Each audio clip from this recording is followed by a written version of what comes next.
Self-hate is a silent companion for many of us, lurking in the shadows of our minds, whispering lies that chip away at our self-worth.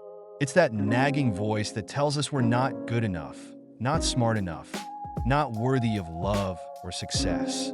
It can be relentless, feeding off our insecurities and amplifying our fears. But what if I told you that this self-hate often stems from our fear of others? Think about it.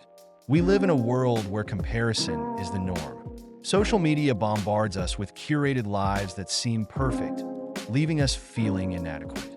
We see others thriving, and instead of feeling inspired, we spiral into self-doubt. We start to believe that everyone else has it figured out while we're just stumbling through life. This fear of being judged or not measuring up can create a toxic cycle where we hate ourselves for not being like those we admire. But let's unpack that fear. It often comes from a place of vulnerability. We fear rejection, criticism, and the possibility of being seen as flawed. It's easier to hide behind a mask of indifference than to risk exposing our true selves. We build walls around our hearts, convinced that if we don't let anyone in, we won't get hurt. Yet, in doing so, we isolate ourselves, feeding the very self-hate we're trying to escape. Imagine walking into a room full of people and feeling that knot in your stomach.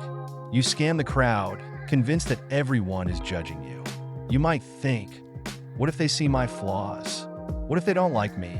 But here's the truth. Most people are too busy worrying about their own insecurities to focus on yours.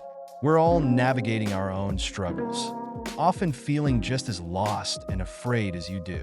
So, how do we break this cycle? It starts with self-compassion. Instead of berating ourselves for our perceived shortcomings, we need to practice kindness. Acknowledge that it's okay to be imperfect. Embrace your quirks and flaws. They make you unique. When we learn to love ourselves, we reduce the power that fear holds over us. Next, challenge the narrative. When that voice of self-hate creeps in, ask yourself, is this thought true? Often it's not.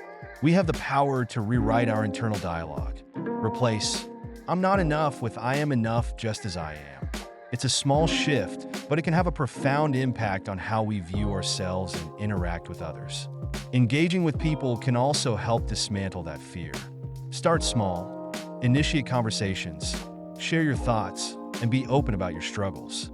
You'll find that vulnerability fosters connection. When we share our fears, we often discover that others feel the same way. It's a reminder that we're not alone in this journey. Finally, remember that growth takes time. It's a process, and there will be setbacks.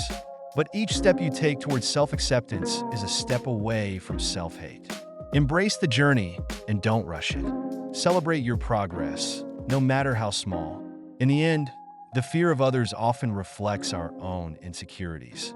By confronting our self-hate and choosing to love ourselves, we can break free from the chains of fear. We can step into the world with confidence, knowing that we are worthy of connection, love, and happiness. It's time to silence that inner critic and start living authentically.